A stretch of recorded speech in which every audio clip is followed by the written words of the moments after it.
Part 5 की starting में हमें जिया को दिखाया जाता है जिसके पास जी क्वेन का मैसेज आता है।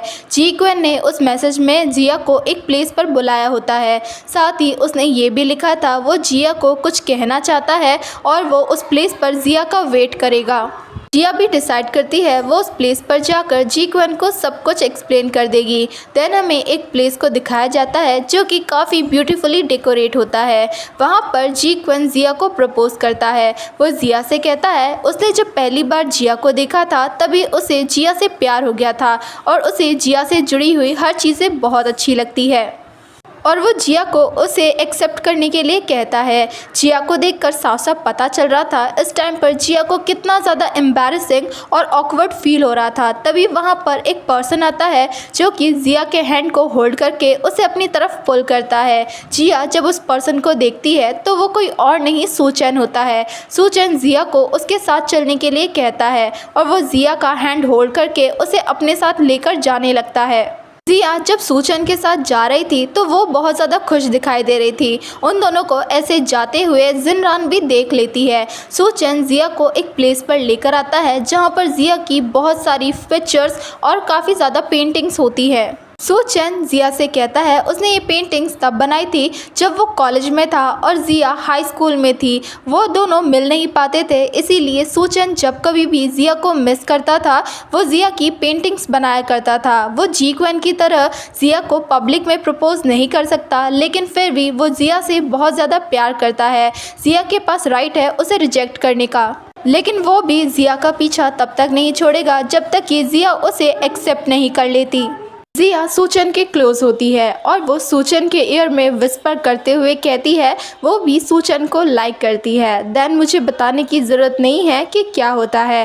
देन वो दोनों आपस में एक किस करते हैं और एक दूसरे को हक करते हैं। नेक्स्ट डे हमें जिया को दिखाया जाता है जो कि रेडी होने में बहुत ज़्यादा टाइम ले रही थी और वो कोई भी ड्रेस सिलेक्ट नहीं कर पा रही थी। फाइनली वो एक ड्रेस सिलेक्ट करती है सूचैन के साथ डेट पर जाने के लिए। जैसे ही वो जाने लगती है तभी उसे जिनरान देख लेती है।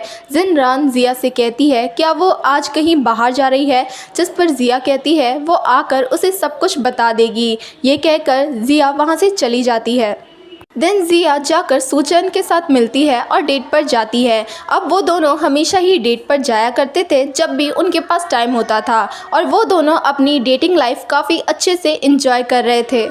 टाइम स्किप होता है और हमें उन सभी फ्रेंड्स को साथ में दिखाया जाता है जहाँ पर जिया भी उन्हें ज्वाइन करती है। अब जी क्वेन जिया से सॉरी कहता है उस दिन उसे अचानक से प्रपोज करने के लिए, जिसकी वजह से जिया बहुत ही ज़्यादा एम्बैरस हो गई थी। जिया भी जी क्वेन से माफ़ी मांगती है बिकॉज उसे जी क्वेन को पहले ही सब कुछ एक्सप्लेन कर देना चाहिए था कि वो सूचैन को लाइक करती है। जी क्वेन यहाँ पर उन दोनों के लिए बहुत खुश होता है और वो उन दोनों को उनकी हैप्पीनेस के लिए ऑल द बेस्ट भी कहता है। देन यहाँ पर हमें पता चलता है जी क्वेन अपनी हायर स्टडीज़ के लिए अमेरिका जा रहा है। नाइट के टाइम पे जिया अपने फादर से मिलने के लिए आती है और वो अपने फादर से कहती है क्या हुआ, आप काफ़ी ज़्यादा टायर्ड दिखाई दे रहे हैं। जिस पर जिया के फादर उससे एक फेवर मांगते हैं। जिया के फादर जिया से कहते हैं क्या जिया सूचैन से कह सकती है कि वो अपनी सिटी के ईस्ट वाली साइड जो प्रॉपर्टी है उन्हें दे दे। जिया कहती है वो प्रॉपर्टी सूचैन के लिए बहुत ही ज़्यादा इम्पॉर्टेंट है बिकॉज सूचैन के पास वो अपने मॉम की आखिरी निशानी है। जिया के फादर जिया को कुछ कॉन्ट्रैक्ट पेपर देते हुए कहते हैं वो सीक्रेटली सूचैन की सील लेकर इन पेपर्स पर लगाकर उन्हें वापस कर दे और जब सब कुछ ठीक हो जाएगा वो इस बारे में सूचैन को बता देंगे और अब सिर्फ जिया ही है जो अपने फादर की हेल्प कर सकती है। जिया जब अपने हॉस्टल रूम में होती है तो वो जिनरान से कहती है जिनरान रिसेंटली जिया के फादर की कंपनी में काम कर रही है, तो क्या जिनरान जानती है कि कंपनी में अभी क्या चल रहा है। इस पर जिनरान कहती है वो काफ़ी लोअर डिपार्टमेंट में काम करती है इसीलिए उसे पता नहीं है हेडक्वार्टर में अभी क्या चल रहा है। दूसरी तरफ हमें जिया के फादर को दिखाया जाता है जो कि काफ़ी लोगों से अपनी हेल्प के लिए कह रहे थे, लेकिन कोई भी जिया के फादर की हेल्प नहीं करना चाहता था। इनफैक्ट वो जिया के फादर को काफ़ी उल्टा सीधा कह देते हैं। उस टाइम पर जिया भी कंपनी में होती है और वो भी ये सब कुछ सुन लेती है। जिया को अपने फादर के बारे में ये सब कुछ सुनकर बहुत ही बुरा लगता है और वो बहुत बुरी तरीके से रोने लगती है। नाइट के टाइम पर जिया सूचन के पास जाती है और वो सूचन से कहती है वो जल्दी से जल्दी उससे शादी करना चाहती है, जिस पर सूचन कहता है लेकिन वो शादी नहीं कर सकते, जिस पर जिया कहती है आखिर क्यों, जिस पर सूचन कहता है सिली गर्ल, बिकॉज शादी के लिए लड़के प्रपोज करते हैं, लड़की नहीं। ये सुनने के बाद वो दोनों स्माइल करते हैं और जिया यहाँ पर सूचन को किस कर देती है। दोनों साथ में एक रोमांटिक नाइट स्पेंड करते हैं। देन सीन शिफ्ट होता है और हमें जिया को दिखाया जाता है जो कि लेट नाइट अपने हॉस्टल रूम वापस आई थी और उसके पास अभी भी वही कॉन्ट्रैक्ट पेपर होते हैं। वो फ्लैशबैक याद करती है जब वो सूचन के साथ थी और सूचन सो रहा था, तब उसने सीक्रेटली सूचन की सील ले ली थी और उन कॉन्ट्रैक्ट पेपर्स पर लगा दी थी। जिया इन सब के लिए सूचन से माफ़ी मांगती है और कहती है अब सूचन ही वो पर्सन है जो उसके फादर को बचा सकता है। हॉस्टल रूम में जिया उन कॉन्ट्रैक्ट पेपर्स को देख रही थी। उस टाइम पे जिनरान भी उन कॉन्ट्रैक्ट पेपर को देख लेती है, लेकिन वो बहाना बनाते हुए जिया से कहती है काफ़ी रात हो चुकी है, इसीलिए जिया को लाइट्स ऑफ करके सो जाना चाहिए। नेक्स्ट मॉर्निंग सूचन जिया से मिलने के लिए आता है। जिया जब सूचन को देखती है तो वो उससे कहती है तुम यहाँ पर क्या कर रहे हो, जिस पर सूचन जिया से कहता है कि जिया उससे कुछ नहीं कहना चाहती और सूचन उन कॉन्ट्रैक्ट पेपर्स को जिया को दिखाते हुए कहता है क्या लास्ट नाइट जिया ने जो कुछ भी किया था वो सब इसके लिए किया था, सूचन की सील चुराने के लिए किया था। अगर जिया को ये सब चाहिए था तो वो सूचन से डायरेक्टली कह सकती थी, सूचन उसे ये सब कुछ दे देता, वो जिया के लिए कुछ भी कर सकता है। लेकिन अब ऐसा नहीं, बिकॉज उसे नहीं लगता कि जिया के पास दिल नाम की कोई चीज़ है भी। ये कहकर सूचन वहाँ से गुस्से में चला जाता है और जिया बस रोते ही रह जाती है।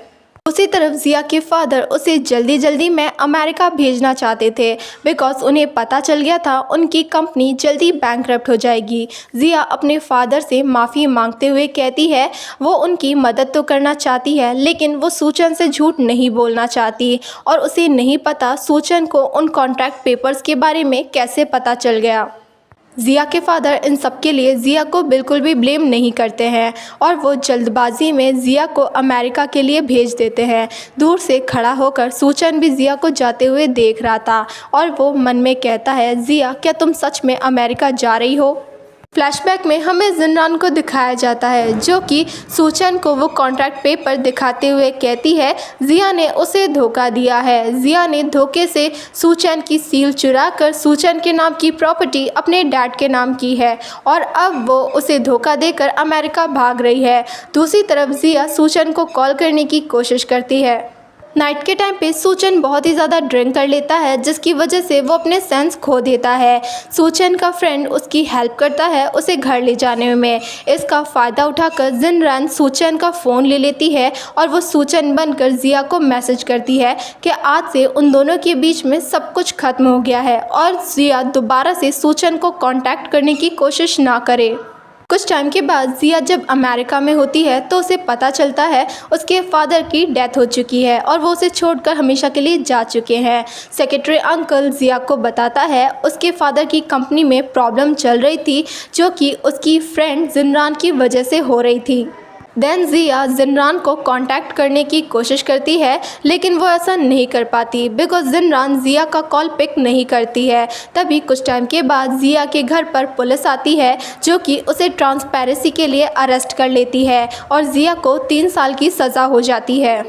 देन सीन शिफ्ट होता है और हमें प्रेजेंट का दिखाया जाता है। जिया मॉर्निंग के टाइम पर उठती है जिस टाइम पर सूचन ऑलरेडी ऑफिस जा चुका था, लेकिन सूचन ऑफिस जाने से पहले जिया के लिए ब्रेकफास्ट बनाकर गया था जिसे देखकर जिया बहुत ही ज़्यादा खुश हो जाती है। जिया बिजनेस मैगजीन पढ़ रही थी जिसमें जिनरान की फ़ोटो थी। वो जिनरान को देखते हुए कहती है 3 साल पहले जो कुछ भी हुआ था क्या उसके पीछे जिनरान का हाथ था।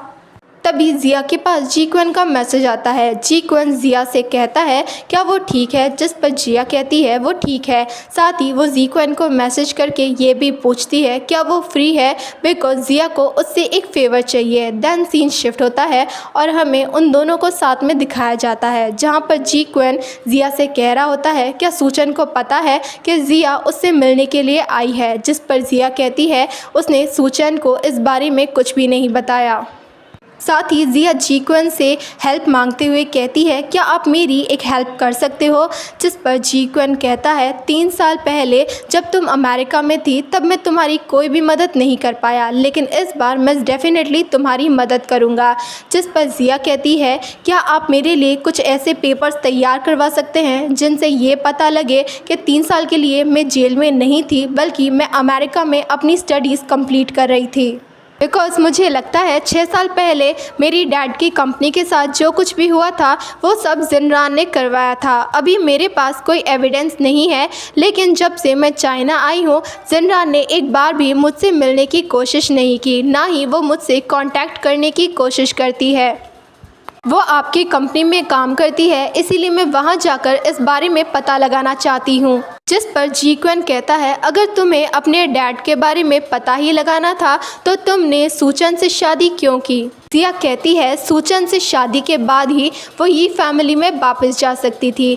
साथ ही वो जी क्वेन को थैंक यू कहती है, अब तक उसने जो कुछ भी जिया के लिए किया है या फिर उसकी जितनी भी हेल्प की है उन सब के लिए।